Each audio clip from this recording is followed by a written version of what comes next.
Hello, and welcome to Web Vibes Only, where we talk about all things web and web adjacent. I'm Ankita here at Sunnyvale, California today. Been attending Google I/O for the past couple days, and with me, I have the pleasure of joining our two GDEs in Angular. Alex, how about you introduce yourself to our audience? Hi, I'm Alex Okrushko. I'm a front-end engineer leading many different teams. I'm, again, GDE in Angular, and yeah. And Deborah? we have Deborah. Hi, I'm Deborah Kurata. I'm a software developer and YouTube content creator. I had to miss the first 2 days of I/O, but I did watch it online, as probably a lot of other people did as well. Yeah, I think it's easier to watch it at the comfort of your couch anyway, so I agree with that.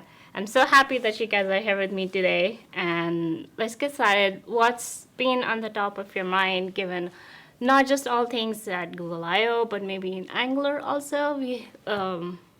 On day two, we did what's new in Angular. They talked a lot about V20 releases, things that are being released in V20.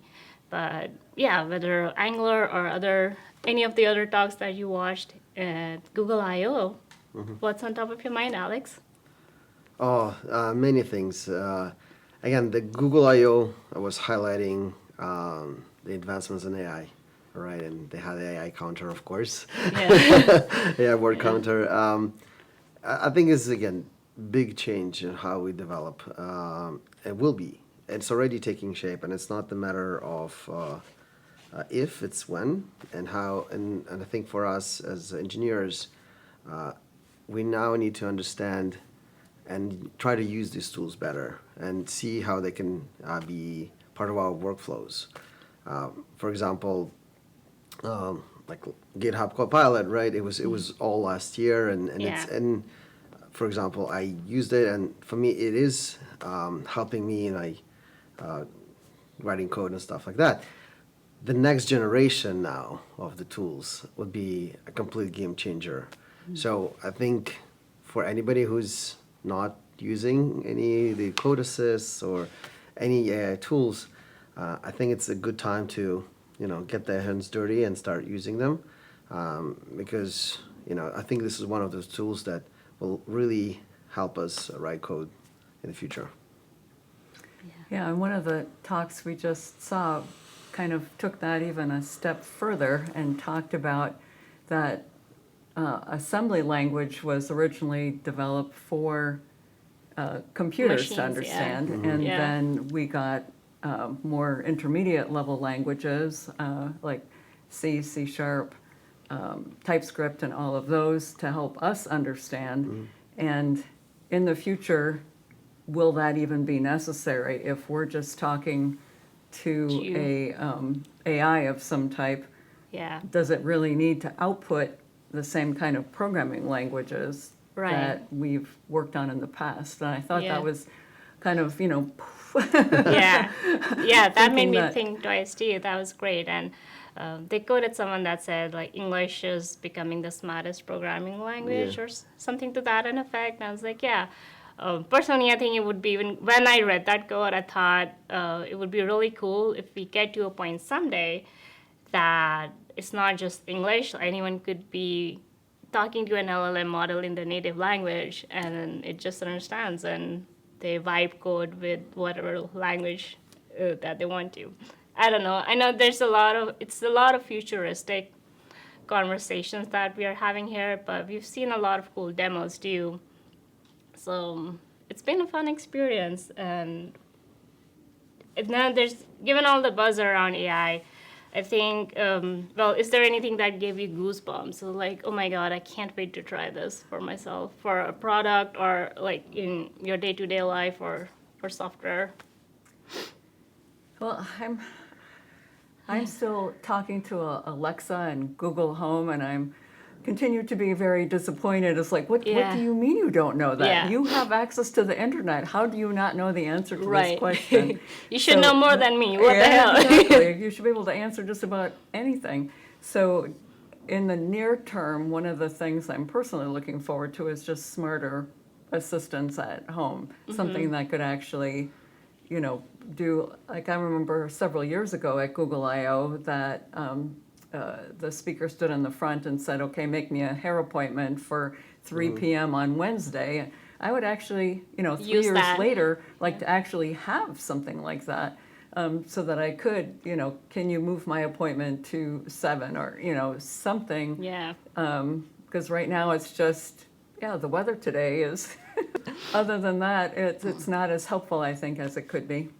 Yeah, I know. So in the keynote demo this time, instead of just calling someone and making an appointment, what they demoed was that there's this guy fixing his bike, and then he's like, "Oh, can you call my local bike shop and be like, hey, make an appointment or like order a part for me," and something like that. And while she's placing, like AI is placing that call and placing that order, it's like still having that conversation and like, so what did they say? Is my appointment booked? So it's like trying to do multiple things and not just one thing. But that's the thing about all these demos, that they're in a controlled environment and they share all these thresholds or the benchmarks that are also in a controlled environment. And it'll be interesting to see as more and more people use it, how accurate they are to the benchmarks they share, and how our personal experiences end up being, or we just end up picking Alexa and throwing it in the trash. My hair appointment's at 3 a.m. instead I know, of 3 instead of, p.m. yeah. To Deborah's point, the assistants, again, they were first gens, right, at some point. And to be honest, I was expecting an announcement from Google with all AI advancements that they would do something with Assistant. It didn't happen. I'm sure they'll catch up with us. Maybe not in the devices that we already have, all the Nest Alexas. Maybe it will be still back to the phone form factor. I hope they backport that to the existing Nest devices and stuff. Like, we Yeah. have them for a reason already, right? You know, Right. they're there Don't already. want to have to buy all brand new devices. Exactly. Oh, for sure. Yeah. But what demos wise, actually was impressed how this year some were pre-recorded environments, right? Yeah. Like that bike video. Right. But some were Live, truly yeah. live, and it takes a lot of confidence and guts Yeah. to do the live demo Yeah. in front of with the glass, right? The AI Yeah. glasses. Yeah. That was quite impressive, to be honest. And we were sitting in the front rows. We were lucky enough to See that. to see that. And Yeah. I was checking. I was Yeah. like on the video checking it, That waving. it's really Is it live. me? Is it really live? Yeah. Is it It's like pre-recorded? Alex was waving his hat, so if you watch the video, like that's him waving his hat, like, yeah, it is live. I can see that in the video. It was very spectacular. Yeah. But getting back to like AI and then the future of software engineering and front engineering, maybe even future of the apps themselves, like you were saying, different form factors. I truly believe that the chatbot part of the sites would be almost a major interface into all of them. Yeah. And maybe again, then they would centralize it in the Gemini side. Maybe you don't really need even the website for your application now, because the chatbot will be able to talk to what your product services are and what your calendars are and everything else, what you can do with the site Yeah. directly that. So I think they're going that way. But sites like applications that we have for businesses would transform significantly. And they were doing some of these demos already on even in the Cloud Next, where you're talking to the chat agent there, and it's not only can respond to you, the chat GPT way, but also can act upon things.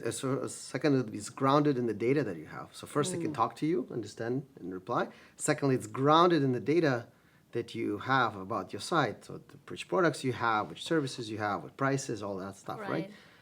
And third, it can act upon that, which is, I think, even more impressive, right? So, scheduling an appointment, Yeah. calendar, having access to the calendar, having access to how much a discount it can provide to you automatically versus to actually be able to reach out to whoever's supervising the system, right? So those types would become almost natural parts of the websites. We'll probably have like the third Yeah. of a screen for that conversation. I don't know if it'll be floaty like today. Those might be the 1.0 versions that people are like, give it to the Initially. agent, give it to the agent. Yeah. Let me speak to the agent. And I think interoperability is really important too, because like right now, I am thrilled that when I walk down and get into my car, it automatically reads my Google Calendar and navigates me to the next place I'm going. Yeah. That's nice, yeah. Yeah. But why doesn't every car do that? Right. And Yeah. why can't it also, notify my spouse if I'm going to be late coming home? Why Right. can't it do so much more than just that one task? And, Right. it seems like all these AI are good in and of themselves, but I think it would be even more powerful if it could interact with everything that you interact with. That it Yeah. could, do a better job talking to your watch. It could do a better job talking to your television or whatever that becomes. It talks to your car or whatever vehicle that we would have in the future, so that it would be more interoperable. Yeah, I mean, there's definitely tons of scope. Like we were talking about, I think a couple days ago or so, but why do I have to pick the model that I want to use? Like, just do it for me, or just do my laundry at this point. Like, I'm ready for that too. But there's so many areas where it could advance, and I think we're all really excited about where that would head to. Is there something that you don't care for, or you're not excited, or you're not keeping track of at all? Like personally for me, I think blockchain technology by itself is great, but I don't care for it. Like I don't track it at all. Like whatever can happen in either the cryptocurrency space or the blockchain currency space. But I mean, not just speaking about AI, but generally from in the web world, is In the there web something that Is it, so the question is it, do you believe something is just a hype temporarily? Versus sure, something yeah, that or could be something truly that transformative? you look at it and you look away. Like you don't really subscribe to it, or you don't care for it, whether for whatever reason. Yeah, Nothing comes to mind Yeah. right away. I ask this because I feel like sometimes it can be so hard because there's so many things happening and it's Yeah. so much to keep track of. Sometimes you have to really be specific or intentional with the choices that you make of what you want to be updated about in the web world.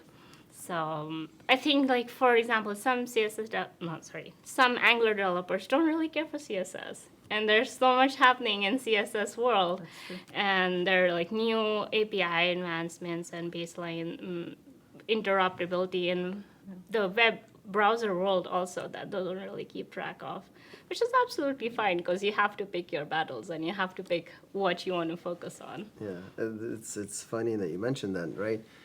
In the same keynote where we are announcing AI glasses and everything else, video generation and everything else that we can do with AI that even can now pronounce the words. Yeah. We're announcing that we finally released a carousel in the, Yeah. in the browser. Yeah. That was a joke. Carousels are easier. Yeah. It's like, why? How about we don't get rid of them? Yeah, no, so Yeah. it's good that we finally can use it natively in the browser, Right. which is amazing. Again, a lot of the native elements are coming along over the years, right? Like the dialogues and everything else now don't need a lot of JavaScript to actually Right, work, yeah. which is great. That's Yeah. all that great. But yeah, I think again in my life at least for the last many months is a lot of the AI. I'm thinking about the AI. How can help me write code better? How can what's the future of AI and the apps that would use AI as well? Where it's going in general in software engineering, right? So those almost preoccupy my my mind now, Yeah. right? So Yeah. I think those because I think it's super important to understand this. And I kind of wonder too where testing is going to go.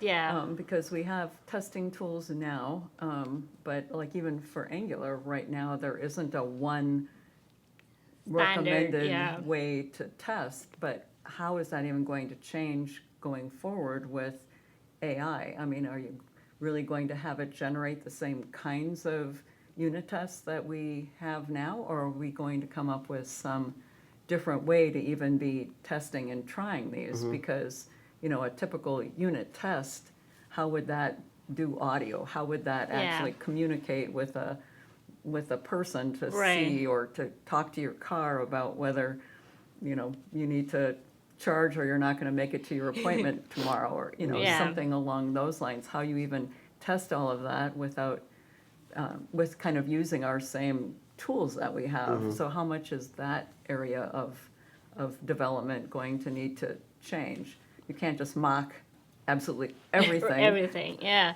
Like, how do you mock something that involves prompt engineering? Or because the Angular team has been doing all these videos with GenKit AI, how do you test that? I'm not really sure. But you can just test the resource API aspect of it. But I guess that's enough. So actually, one of the sessions I caught during I/O was they were showing the demos of testing, and how AI could help write tests as well. The idea is that if you're testing behavior, you can have almost like a multiple prompts, right? So and then AI would execute the prompt and understand what exactly wait for this thing is. Right. So what they're trying to do is to make tests a little bit more robust as well, that they can handle the UI changes, but obviously any behavior changes, in some sense it can handle, but probably if it's a major change, probably not, right? Yeah. So that's one aspect, but going back to the unit tests and stuff like that, I think typically companies and teams develop their own flavor of how they would do the testing. We, for example, use ciphers, right? We talked about many times about them. A different way of style of writing unit tests is constructing the unit test.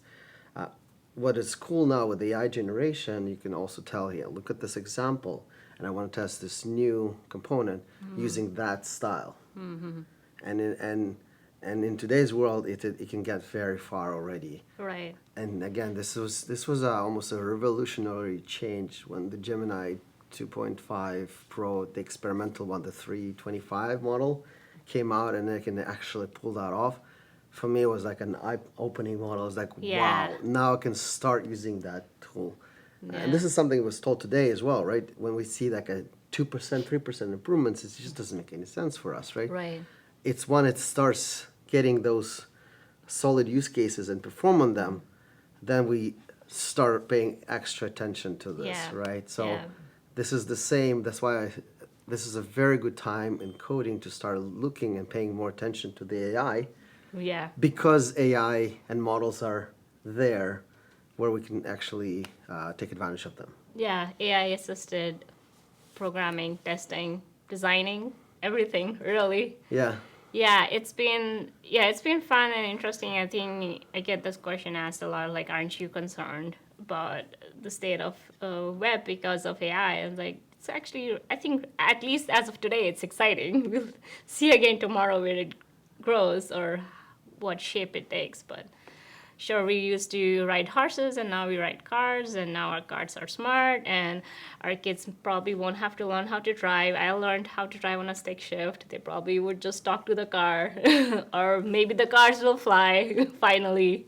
So, but I think the vehicle changes, but the end goal is for us to have an enriched life, and we're all just working to make that happen. The people that used to shoe horses lost their jobs, but then so many other jobs were created, service stations. Right, and, it just you know, shifts.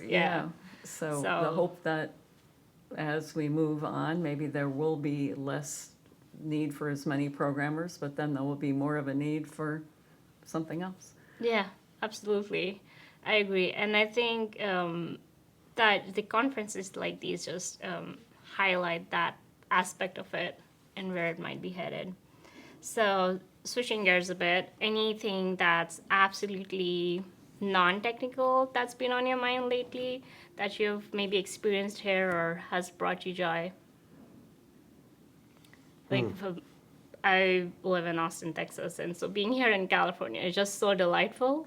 Seeing all the mountains, the greenery, because this is about the time. I think around next month actually is about the time where all the greenery fades away to brownery. It's already starting. Yeah, yeah. So that's just been so I'm like obviously having all these wonderful conversations with everyone and getting connected with so many people has been the highlight of my week. But anything you would like to share? I really enjoy the camaraderie because it just seems like ever since the pandemic, it hasn't quite picked up. I mean, like our local user group hasn't met Yeah. since the pandemic. Oh wow. Yeah. So all of these kinds of things, it's so nice to actually be with people and talking about technology and sharing, you know, how we're feeling about all of these new things that are coming out and all the new things that are happening with Angular and Yeah. to have the opportunity to not just be thinking yourself how you feel about these new features and new things, but to be able to share it with Right. other people in person has really been Yeah. a moment for me. Yeah. Yeah, meeting people. I mean, again, Google Yeah. I/O brings a lot of people Yeah. that From you haven't all over seen. the world. Yes, It's really amazing. haven't Yeah. seen them all. For example, I used to work at on a Firebase team, with Firebase Studio being centerpiece, one of Yeah. the centerpieces of Google I/O main announcements. Right, a lot of them were also here, so it was very nice to see a lot of them. Yeah. I haven't seen them, some of them, for 4.5 years. Yeah. It's amazing. very nice. Yeah, it's very exciting. Very exciting. That also kind of reminds me, another highlight that has been for me has been being the co-passenger in the rentals that you had driving us around and state highways. I'm not going to mention what speed limit. but, Hey. but I mean, it's all these fun adventures that you get to do that's out of your day-to-day life that are fun and interesting. And for the last thing for all of us to talk about, I think it would be remiss if we don't talk about Angular, given all three of us are Angular GDEs. So what's been something that's really been exciting for you for Angular? I absolutely love the new API, the resource API for retrieving data. I actually tried to do a bunch of images, some graphics, kind of showing all the steps required to retrieve data using the current way that we're doing it with having to subscribe and create your pipelines and all of this code. And now you just pass in your URL and you have your data in a signal. And Yeah. to me, that's incredibly exciting. I'm just slightly disappointed that it's still going to be experimental in 20. Yeah. My hope is that it will be unexperimental in 20 point something. Yeah. And not wait for To another 6 months. Yeah. So to me, that it is just incredibly exciting. And I don't think that just by its name that you wouldn't necessarily know how Yeah. incredibly useful that Right. it would be and how much code you will no longer need and how many just mental things that you have to think about. I mean, you don't need to know about RxJS. You don't need to know about observables. You don't need to know about subscriptions and when you have to subscribe. I mean, you don't have to know any of that in order to just get data. Right. So to me, that's just very exciting, especially as someone who does a lot of training resources and that kind of thing. It's like, look at how nice it is Yeah. now. So easy to explain and talk about it. Yeah. Get others excited too. Absolutely. Yeah. Yeah. For me, again, I'm excited where they went with the signals in general, Yeah. right? And a lot of the APIs are stable, even the Right. facts are getting stabilized Yeah. now. Yeah. So that's signal. that's Yeah. awesome. Yeah, linked signal too. Effects. Yeah, so those are nice. The apps that I work with in general are big enterprise applications. So for me, the state management parts of it is still very important. Signal store, we're doing a lot of things as well. Yeah. In fact, we're releasing also the event-based architecture for Signal Store where it's needed. Yeah. So it's not replacing anything. It's not Yeah. always shoving Redux into this, but it's where it's needed. It could be used within the new Signal Store as well now. Again, just a big shout out to Marko Stanimirovic, who is a big main author behind all of this. Yeah, but so those things are really important. We're still experimenting how HTTP resource would mix in and play because we'll typically try to get the state management part outside of the components, right? So it's a little bit, components become more of consumers of the data. They don't know where the data is coming from and how they get the data, right? So we use those abstractions. Right. But yeah, still a lot of things are that are coming out and stabilizing is really important. Yeah. And yeah, signals are very nice. Yeah, And they've been now for yeah. a few versions, and as people are getting more familiar with them, getting more comfortable with them, it's nice to see. It's nice to see these changes. Yeah, I know. There's been, I think with every release, the release notes are getting bigger and bigger and bigger, and the watch parties are getting bigger and better and fancier. And like even the production quality and everything, and kudos to the team behind it. And of course, all of that is the result of all the effort the Angular team's putting into making the framework better, so that our enterprise apps can be smaller and optimized and performant and all those things. It's the simplest things. Like for me, when I saw that when you, instead of having to use ng class, you could just use string interpolation when you define a class. It's like the simplest things, but it's like this is so much more easier than having to do multiple things that I would have to, and all because of like signals and other things. It can be reactive and Yeah, I'm really glad that they're doing ngconf this year because there is so much new stuff to talk yeah, about. absolutely. Yeah. Sometimes there would be year after year where there wasn't much going on because they Yeah. were still working on all the compiler changes, Right. and that took Yeah. several years, Yeah. and so nothing much else was happening. But now there is so much changed. I'm so glad that we have An ngconf opportunity, to yeah. really talk about that with the community. Yeah. Absolutely, yeah.